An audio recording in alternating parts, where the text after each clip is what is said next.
Hi everyone, welcome back to my channel. இன்னைக்கு வீடியோவில் சமையல் வேலைகளை ரொம்ப ஈஸியாக குயிக்காக முடிக்கிறதுக்கு தேவையான முக்கியமான கிச்சன் டிப்ஸ் அண்ட் ட்ரிக்ஸ் தான் இந்த வீடியோவில் பார்க்க போகிறோம். இது கூடவே டெய்லி லைஃப்க்கு தேவைப்படக்கூடிய ஒரு சில டிப்ஸ் அண்ட் ட்ரிக்ஸையும் சேர்த்து ஷேர் பண்ணியிருக்கேன். ஸோ வீடியோவை ஸ்கிப் பண்ணாமல் பாருங்கள். பார்க்குறதுக்கு முன்னாடி ஃபர்ஸ்ட் டைம் சேனலை பார்க்குறீங்கன்னா ப்ளீஸ் சப்ஸ்கிரைப் பண்ணிட்டு பாருங்கள். பக்கத்தில் இருக்கிற பெல் ஐக்கனையும் சேர்த்தே கிளிக் பண்ணுங்கள். அப்போ தான் நான் வீடியோஸ் போடும்போது உங்களுக்கு நோட்டிஃபிகேஷன் வரும், நீங்களும் மிஸ் பண்ணாமல் பார்க்கலாம். ஃபர்ஸ்ட் டிப் என்னென்னு பார்க்கலாம். இந்த மாதிரி டொமேட்டோ கெச்சப் சாஸ் ஐட்டம்லாம் ஏதாவது கீழே விழுந்துருச்சு அப்படின்னா இதை ஈஸியாக க்ளீன் பண்ணுறதுக்கு இந்த ஒரு சின்ன ட்ரிக்கை யூஸ் பண்ணிக்கோங்க. உங்களுக்கு ஜஸ்ட் வீடியோவில் ஷோ பண்ணுறதுக்காக டெமோக்காக இந்த மாதிரி டொமேட்டோ கெட்சப்பை கீழே போட்டிருக்கிறேன். எக்ஸாம் பேட் இருந்துச்சுன்னா எடுத்துக்கோங்க. இது கூடவே ஒரு லாங் சைஸில் பேப்பர் யூஸ் பண்ணிக்கோங்க. அப்படி இல்லைன்னா நீங்கள் கட்டர் போர்டு கூட யூஸ் பண்ணிக்கலாம். இதை வச்சு இந்த மாதிரி க்ளீன் பண்ணிங்கன்னா ரொம்ப ஈஸியாக க்ளீன் பண்ணிடலாம். போர்டுடைய பாட்டம் சைடில் பேப்பர் வச்சுட்டு மேலே இந்த மாதிரி பேப்பரை லைட்டாக இழுத்துகிட்டே வரணும். அப்போ அந்த கெட்சப் எல்லாமே ஆட்டோமேட்டிக்காக அந்த பேப்பரில் வந்துடும். இடமும் நல்லா சுத்தமாக க்ளீன் பண்ணிடலாம். நெக்ஸ்ட் டிப் என்னன்னு பார்க்கலாம். கிச்சன் சிங்கை க்ளீன் பண்ணும்போது டேப்புடைய கார்னரில் இந்த மாதிரி ஸ்பேஸ் இருக்கும். அதை க்ளீன் பண்ணுறதுக்கு நம்ம ஸ்பாஞ்ச் யூஸ் பண்ணோம் அப்படின்னா நமக்கு க்ளீன் பண்ணுறது சிரமமாக இருக்கும். அதுக்கு இந்த மாதிரி டூத் ப்ரஷ் யூஸ் பண்ணி க்ளீன் பண்ணிங்கன்னா ரொம்ப ஈஸியாக க்ளீன் பண்ணிடலாம். சிங்க்கு ஃபுல்லாக க்ளீன் பண்ணுவோம், டேப்லாம் கூட வாஷ் பண்ணுவோம். ஆனால் கார்னரில் இருக்கிற அந்த ஸ்பேஸை அப்படியே க்ளீன் பண்ணாமல் விட்டுருவோம். உப்பு தண்ணியாக இருந்துச்சு அப்படின்னா நாளடைவில் அந்த உப்பு எல்லாமே நல்லா படிஞ்சு உப்பு கரை நல்லா தெரிய ஆரம்பிக்கும். ஸோ அந்த மாதிரி இல்லாமல் ஃபுல்லாக க்ளீன் பண்ணும்போது இந்த மாதிரி டூத் ப்ரஷ் வச்சு அப்பப்போ க்ளீன் பண்ணிட்டீங்க அப்படின்னா உப்பு கரை படியாமல் இருக்கும். டேப்பும் நல்லா க்ளீனாக இருக்கும். கைவிட்டு க்ளீன் பண்ண முடியாத கார்னர் ஸ்பேஸ் எல்லாமே க்ளீன் பண்ணுறதுக்கு இந்த மாதிரி டூத் ப்ரஷ் யூஸ் பண்ணிக்கோங்க. நெக்ஸ்ட் டிப் என்னன்னு பார்க்கலாம். ஆரஞ்சு பழத்தை ரெண்டாக கட் பண்ணிவிட்டு உள்ளே இருக்கிற சுளைகள் மட்டும் தனியாக எடுத்தீங்க அப்படின்னா சென்டரில் இந்த மாதிரி காம்பு மாதிரி இருக்கும். இதை கொஞ்சம் நேரம் ஃபேன் காற்றுல ஆற வச்சுட்டு உள்ளே கொஞ்சம் போல் நல்லெண்ணெய் சேர்த்துக்கலாம். இந்த எண்ணெயை அந்த காம்பில் படுற மாதிரி கொஞ்சம் போல் அப்ளை பண்ணிக்கோங்க. விளக்கெண்ணெய் கூட நீங்கள் சேர்த்துக்கலாம். எக்ஸ்ட்ராவாக கொஞ்சம் போல் கோகோனட் ஆயிலும் சேர்த்துக்கலாம். இந்த சென்டரில் இருக்கிற இந்த காம்பு பகுதியில் உங்ககிட்ட திரி இருந்துச்சுன்னா அதை கூட சுற்றி விட்டுக்கலாம். இந்த மாதிரி எரிய விட்டிங்கன்னா வீடு முழுக்க நல்ல வாசனையாக இருக்கும். நெக்ஸ்ட் டிப் என்னன்னு பார்க்கலாம். வாழைக்காய் வாங்கிட்டு வரும்போது காயாக இருக்கும். ஒரு 2 to 3 டேஸில் நல்லா பழுத்து போன மாதிரி ஆகிடும். அந்த மாதிரி ஆகாமல் இருக்கிறதுக்கு இந்த ஒரு சின்ன டிப்பை ஃபாலோ பண்ணிக்கோங்க. எப்பயுமே வாழைக்காய் வாங்கும்போது நல்லா அழுத்தி பார்த்து வாங்குங்க. நல்லா கெட்டியாக இருக்கிற மாதிரி வாங்கினீங்க அப்படின்னா சீக்கிரமாக பழுக்காது. ஒரு பாலித்தீன் கவர் யூஸ் பண்ணி வாழைக்காயுடைய காம்பு பகுதி வெளியில் தெரியாத அளவுக்கு நல்லா சுற்றி கவர் பண்ணிக்கோங்க.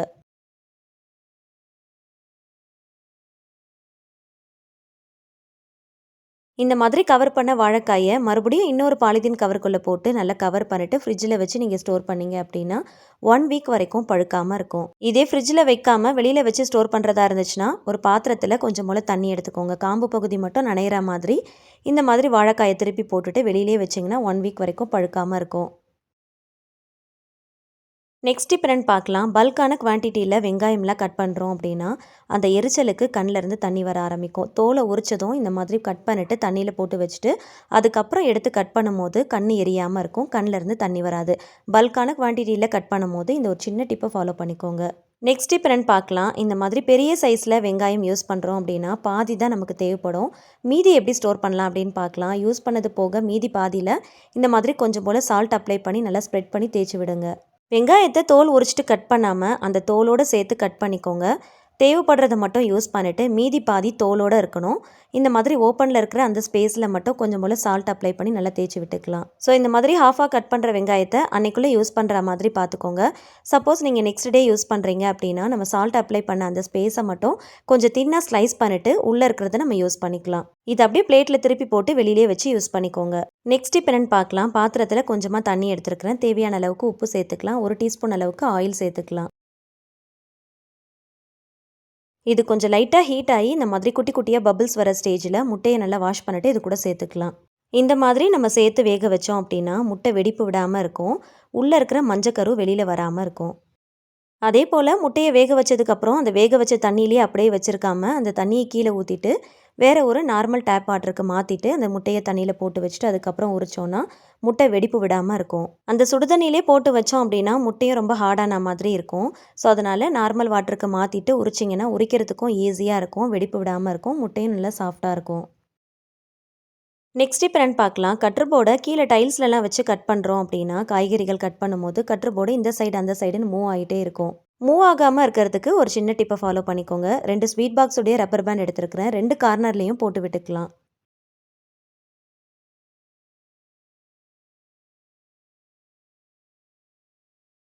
இந்த மாதிரி ரப்பர் பேண்ட் போட்டிங்கன்னா நல்லா கிரிப்பாக இருக்கும். எந்த சைடும் மூவ் ஆகாது, கட் பண்ணுறதுக்கு ஈஸியாக இருக்கும். நெக்ஸ்ட் டிப் என்னென்னு பார்க்கலாம். புதுசாக வாங்குகிற நோட் புக்குடைய பேஜ் நல்லா ஸ்டிக்கியாக இருக்கிற மாதிரி இருக்கும் புதுசுங்கிறதுனால. ஸோ அதை டர்ன் பண்ணுறது கொஞ்சம் சிரமமாக இருக்கும். ஸோ அந்த மாதிரி டைமில் இந்த ஒரு சின்ன ட்ரிக்கை யூஸ் பண்ணிக்கோங்க. ரொம்ப ஈஸியாக டர்ன் பண்ணலாம். அதுக்கு இந்த மாதிரி ஸ்வீட் பாக்ஸ் ரப்பர் பேண்ட் எடுத்துக்கோங்க. ஃபிங்கருடைய கார்னரில் இந்த மாதிரி நல்லா சுற்றிக்கோங்க. இப்போது இதை யூஸ் பண்ணி நீங்கள் டர்ன் பண்ணிங்கன்னா பேஜை ஈஸியாக டர்ன் பண்ணலாம். புதுசாக யூஸ் பண்ணுற நோட் புக்கில் பேஜ் டர்ன் பண்ணுறது கொஞ்சம் ஸ்டிக்கியாக இருக்கிற மாதிரி இருக்கும். ஸோ இதை ட்ரை பண்ணி பாருங்கள். ரொம்ப ஈஸியாக இருக்கும். நெக்ஸ்ட் டிப் என்னன்னு பார்க்கலாம். அடிக்கிற வெயிலுக்கு காலையில் வடிக்கிற சாதம் சீக்கிரமாகவே மதிய டைம்லேயே கெட்டு போய் தண்ணி விட ஆரம்பிச்சிருச்சு அப்படின்னா இந்த ஒரு சின்ன டிப்பை ஃபாலோ பண்ணிக்கோங்க. எப்பயுமே சாதம் வடிக்கும் போது 1 டீஸ்பூன் அளவுக்கு நல்லெண்ணெய் சேர்த்துக்கலாம். சேர்த்துட்டு கலந்துட்டு இதுக்கப்புறம் வடிச்சிங்க அப்படின்னா சாதமும் நல்லா உதிரியாக இருக்கும். சீக்கிரமாக கெட்டு போகாது, தண்ணி விடாது. முக்கியமாக வெரைட்டி ரைஸ்லாம் பண்ணுறீங்க அப்படின்னா ஸோ அந்த மாதிரி டைம் பீரியடில் இந்த டிப் ரொம்பவே யூஸ்ஃபுல்லாக இருக்கும். பாருங்கள் எந்த அளவுக்கு உதிரியாக இருக்குன்னு. சீக்கிரமாக கெட்டு போகாமல் இருக்கும். ட்ரை பண்ணி பாருங்கள். நெக்ஸ்ட் டிப் என்னன்னு பார்க்கலாம். இதுக்கு ஒரு பவுலில் 2 டீஸ்பூன் அளவுக்கு கார்ன்ஃப்ளவர் சேர்த்துக்கலாம். கொஞ்சமாக தண்ணி ஊற்றி ஓரளவுக்கு நல்லா திக்காக மிக்ஸ் பண்ணி எடுத்துக்கோங்க. கொஞ்சம் கூட கட்டி இல்லாமல் நல்லா மிக்ஸ் பண்ணி எடுத்துக்கோங்க.